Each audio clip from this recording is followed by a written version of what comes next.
Hello everyone, welcome back to my channel. आज मैं एक ऐसी स्टोरी शेयर करूंगी जो स्टोरी है वो घटना घटी है हुगली में, यानी कि वेस्ट बंगाल में। जब हम हमारे लाइफ में बहुत फ्रस्ट्रेटेड हो जाते हैं तो हम कभी कभार थेरेपिस्ट के पास जाते हैं या फिर टैरो रीडर के पास जाते हैं या फिर एस्ट्रोलॉजर को दिखाते हैं। मतलब बहुत सारे तरीके ढूंढते हैं कि हम हमारी लाइफ के बारे में थोड़ा सा जान पाए, या फिर हमारी लाइफ में क्या चल रहा है या फिर क्या बदलेगा उसके बारे में कुछ हलचल हो रहे हैं, उसको ठीक करने की कोशिश करते हैं एंड ऑल। बंगाली में सबसे फेमस है काला जादू, जो आप लोगों ने सुना है कि हर किसी पे, हर जगह पे, मतलब हर कोई इसको करवा सकते हैं। पर हर कोई करवा सकते हैं, उसके करने के लिए ठीक ठाक आना भी चाहिए। और बंगाली के आसपास यानी कि वेस्ट बंगाल या फिर बंगाली लोग उस चीज को बहुत ही अच्छी तरीके से रिलेट कर पाएंगे। एंड इनफैक्ट काला जादू एक ऐसा चीज है जो अभी बंगाली में ही लिमिटेड नहीं रहे, ये अभी हर कोई कर सकता है अगर उसको सही में से प्रोसेस आए तो। मैं आज एक घटना इसी रिलेटेड शेयर करने वाली हूँ, जो कि है एक वेस्ट बंगाल की घटना, और ये एक लड़की की रिलेटेड घटना है। तो चलिए शुरू करते हैं। उस लड़की का नाम था रीमा। रीमा बहुत ही दिनों से कोलकाता में शिफ्ट हुई है। वो पहले किसी और जगह रहती थी, उसके बाद उसने शिफ्ट किया है कोलकाता में, जहां पर वो अपना घर वहां से संभाल रहे हैं एंड उसकी नौकरी लगी है हुगली में। तो वहां से वो professional life and personal life दोनों ही मैनेज कर रहे थे। और अचानक जो होता है लड़कियों की जिंदगी में, अचानक कोई बहुत ही खुला आसमान होते हैं, कभी कभार उसमें से बारिश हो जाते हैं। तो ऐसे ही हमेशा उसकी लाइफ में बहुत अप्स एंड डाउन्स होते थे, लेकिन और वो उस अप्स एंड डाउन्स को हमेशा मैनेज नहीं कर पाते थे। उसके लिए वो इतना फ्रस्ट्रेटेड हो जाते हैं। तो उसके एक दोस्त ने उसको सजेस्ट किया है, आप किसी थेरेपिस्ट को दिखाओ या फिर आप कोई टैरो रीडर को दिखाओ, कि जो आपकी लाइफ में थोड़ा सा बदलाव ला पाएंगे या फिर आपके बारे में कुछ बोल पाएंगे कि आपकी लाइफ कब सुधरेगी या फिर क्या हो रहा है एंड ऑल।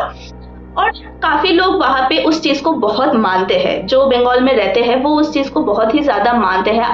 कभी कभार वो ताबीज वगैरह भी पहनते हैं या फिर बहुत सारे स्टोन लगाते हैं कि आपकी ग्रह ये है, आपकी ग्रह वो है, उसके लिए एक स्टोन, ये पत्थर वो पत्थर, तो बहुत धागा वागा बांधते हैं। तो उसने कहा कि अच्छा चलो ठीक है, एक बार ट्राई करने में क्या जाता है। उसने दिखाया एक टैरो रीडर को।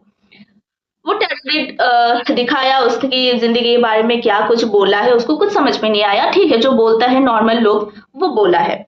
उसके बाद वो एक एक करके सब कुछ ट्राई किया, वो थेरेपिस्ट को दिखाई, थेरेपी लिया, उसके फिर भी कुछ ठीक नहीं हो पा रहा है। थेरेपी लेने के बाद 2-3 दिन ठीक है, चल रहा है। नेक्स्ट वो डिप्रेस हो गए हैं, एंजाइटी आने लगे हैं एंड उसको उसका सब कुछ बहुत ही अप्स एंड डाउन्स चल रहे थे। वो समझ में नहीं आ रहा था कि उसका रीजन क्या है या फिर किस लिए हो रहे हैं ये चीज। उसने क्या किया, एक बाबा के पास गए। मतलब वो पूजा वगैरह करता था मंदिरों में। लोग कहते थे कि वो बहुत ही ज्यादा बहुत अच्छा ना पाम रीडिंग कर पाते हैं। आप लोग काफी लोग सुने होंगे कि पाम रीडिंग कर सकते हैं, लाइक हाथ देख के बता सकते हैं कि आपकी जिंदगी में क्या क्या होगा क्या नहीं होगा, वो सब करते हैं। तो उसने सोचा कि हाँ चलो मैं वहां पे जाती हूँ, पाम रीडिंग करवाती हूँ, देखती हूँ कि क्या कुछ होता है, क्योंकि कहीं से भी कुछ ठीक नहीं हो रहा है। वो फ्रस्ट्रेटेड हो रहा है कि जहां पर जो अच्छा मिलेगा वो वहां से ही वो करवाएंगे। तो वो गई पाम रीडर के पास। मतलब वो आप पाम रीडर या फिर बाबा भी कह सकते हैं, जो करते हैं ये सब चीजें। वो गए एंड उसने अपना हाथ दिखाया। उसने हाथ बढ़ा, देखा, और उसने बोला है कि आप आपकी जिंदगी में कुछ बहुत ही अप्स एंड डाउन्स हो रहा है, आप ठीक नहीं दिख रहे हैं, ये समय आपके लिए बुरा है। और वो जो जो चीजें कह रहे थे, रीमा उस चीज पे एग्रीड कर रहे थे। तो उसको थोड़ा सा ट्रस्ट आया है कि ये तो मेरे बारे में सब कुछ सही सही बता रहे हैं, इसका मतलब मैं अभी सही जगह पे आके पहुंची हूँ। अब मैं देखती हूँ कि कैसे मेरे चीज को सुधार कर पाती हूँ या नहीं।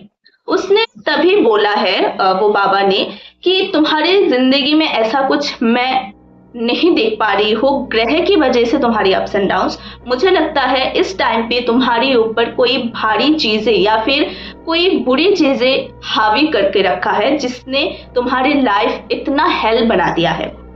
वो सुन के वो बहुत कंफ्यूज था पहली बार, क्योंकि हमें अगर हमारी लाइफ में अप्स एंड डाउन्स चल रहा है और हमें अचानक कोई आके बोल दे कि तुम्हारे ऊपर कोई बुरी चीजें हावी हो रखी है, हमें सुनने में बहुत ऑड लगेगा। पहली बात तो यह है कि हमारे ऊपर कोई बुरी चीजें क्यों ही हावी करेगा। ना हमारी किसी से दुश्मनी है, ना हम किसी की बड़ा बुला चाहते हैं, ना हम किसी झगड़े में उलझे हुए हैं, नथिंग।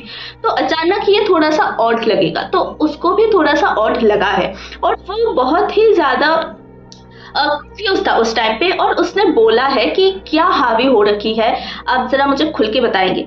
उसने बोला है कि आप मतलब आपकी हाथ देके मुझे जितना लग रहा है कि आपकी लाइफ इतनी बुरी नहीं चल रहा होगा जितना अभी तुम्हारी लाइफ में चल रहा है, क्योंकि मैं साफ साफ दिख रही हूँ कि तुम्हारी इतनी बुरी हालत नहीं है। और अगर तुम बोल रहे हो कि तुम्हारी ये सब बुरी चीजें हो रहे हैं, इसका मतलब ये कोई एक्सटर्नल चीजों की वजह से तुम्हारी ये सब हो रहे हैं। वो गए, वो घर वापस आए, घर वापस आके उसके दोस्त के साथ शेयर किया कि ऐसे ऐसे चीजें हैं, अब मैं क्या करूं।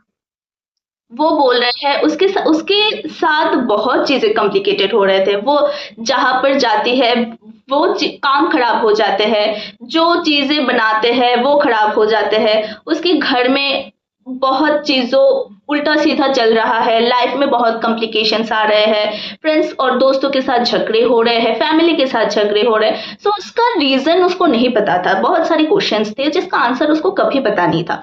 और वो कह रहा है कि मैं जब भी चीजें ठीक करने जाऊँ वो अच्छे होने की जगह बार बार बिगड़ ही जाता है। तो मुझे ऐसा लगता है कि शायद ये कोई एक्सटर्नल चीजों की वजह से ही चीजें हो रहे हैं।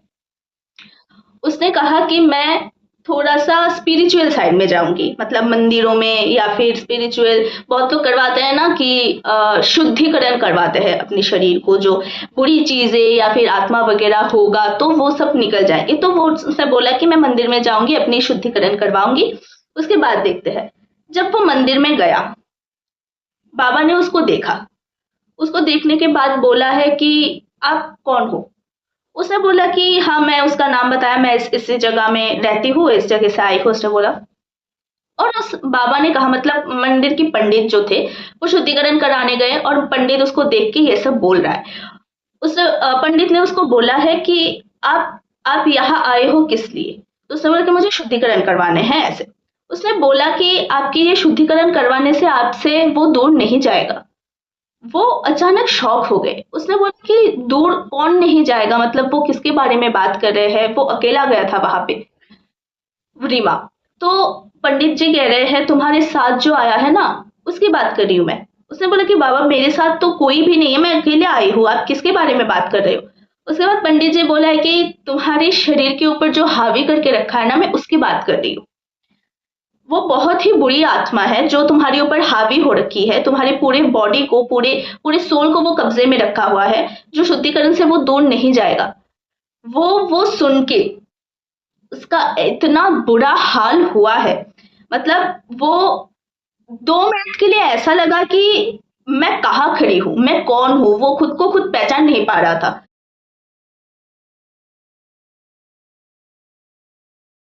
उसके बाद उसने पंडित के साथ खुल के बात किया कि पंडित जी आप कुछ भी करिए और मुझे इस रास्ते से निकालिए, मैं क्या करूंगी, कुछ समझ में नहीं आ रहा है। उसने बोला कि क्यों हो रहा है मेरे साथ, क्या नहीं हो रहा है, उसको कुछ नहीं पता। एंड पंडित जी उसके बाद उसको सलाह दिया है, उसने वो किसी को पहचानते थे जो ऐसे काला जादू वगैरह करते थे और लोगों को अच्छे भी करते थे।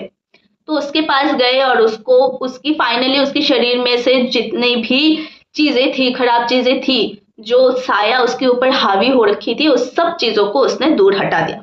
और उसने ये भी बोला है कि उस बाबा ने ये भी बोला है कि ये कोई और की काम नहीं, ये आपकी फैमिली मेंबर में से ही कोई एक है जो पीछे से आपके ऊपर ये चीजें हावी करवाए हैं। तो थोड़ा सा सतर्क रहने के लिए बोला है कि आप सतर्क रहो कि दोबारा ये चीज ना हो, जो करा है वो दोबारा अपने आपके साथ ये चीज ना कर पाए। तो ये थी पूरी स्टोरी। दिस इज मतलब आप यकीन कर पा रहे हो, अगर खुद की फैमिली ही अपने ऊपर ये सब करे तो ये थोड़ा सा कॉम्प्लिकेटेड हो जाता है। बहुत लोग या फिर बहुत फैमिली मेंबर्स ये मतलब आपकी तरक्की या फिर आपकी ये सब कुछ देख नहीं पाते, तो कभी कभार लोग कर देते हैं ये सारी चीजें। तो उसके साथ तो वो हो चुकी है एंड वो बहुत ही ज्यादा कॉम्प्लिकेशन से गुजर रहे थे and finally she is fine. तो आप लोग भी ध्यान रखिएगा अपने ऊपर एंड कुछ भी हो सकता है, नॉट फैमिली मेंबर्स, आपकी कोई फ्रेंड्स, कोई आपकी कोई दुश्मन जो करवा ही सकते हैं। So be safe and do like and subscribe. Thank you.